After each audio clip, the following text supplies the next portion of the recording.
The learning objectives for this chapter are to draw ship officers' attention to the importance of implementing quality control in operation of the ship. Good safety management should be the starting point for all commercial operations involving third parties. It is not possible to have a quality ship that is not safe. Defining safety is not easy, as safety is a word which everybody understands but which is difficult to define. Safety is a relative concept, deriving its meaning from a broad understanding of events, out of which it is possible to say that activity A is safer or less safe than activity B.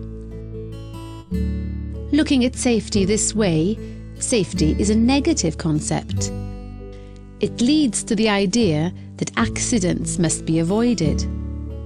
Paradoxically, because accidents cannot be predicted, this approach is very difficult to sustain in practice.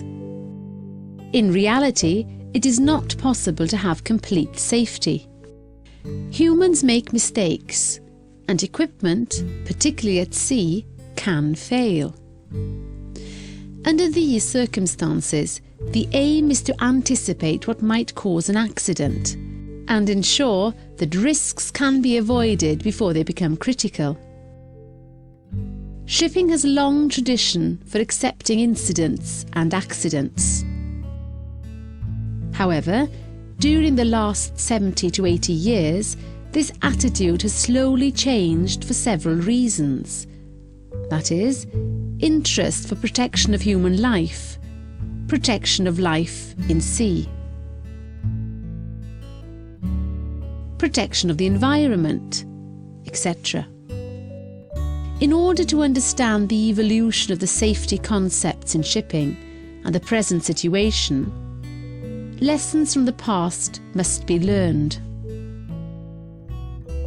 The history of accidents are our only source of reference. Based on information about real incidents, they can provide valuable information so we can avoid doing the same mistakes as done by our ancestors. Risk is a concept closely associated with safety.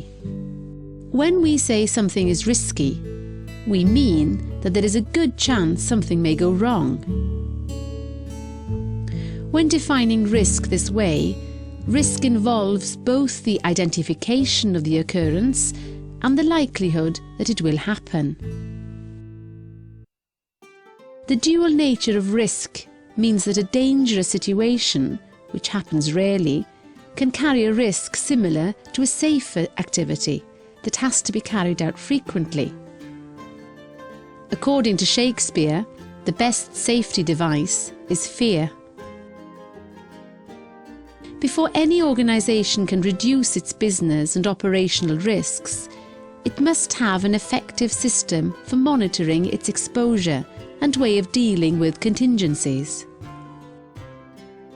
In the same way, if a shipping company wants to be attractive to clients, it must be able to provide an efficient and reliable service with a minimum loss or damage to the cargo. People, officers and crew are the key to execute a voyage in a safe and efficient way. However, the human element is mentioned in 96% of marine casualties and in 70% of fires and explosions on board ship. These figures do not indicate that the human element is always the cause, but present at the time of the accident. Having said this, the human element is blamed one way or another in the majority of accidents at sea today. It seems to be important to think before acting. You have now completed Chapter 6. And all I ask is a tall ship and a star to steer her by.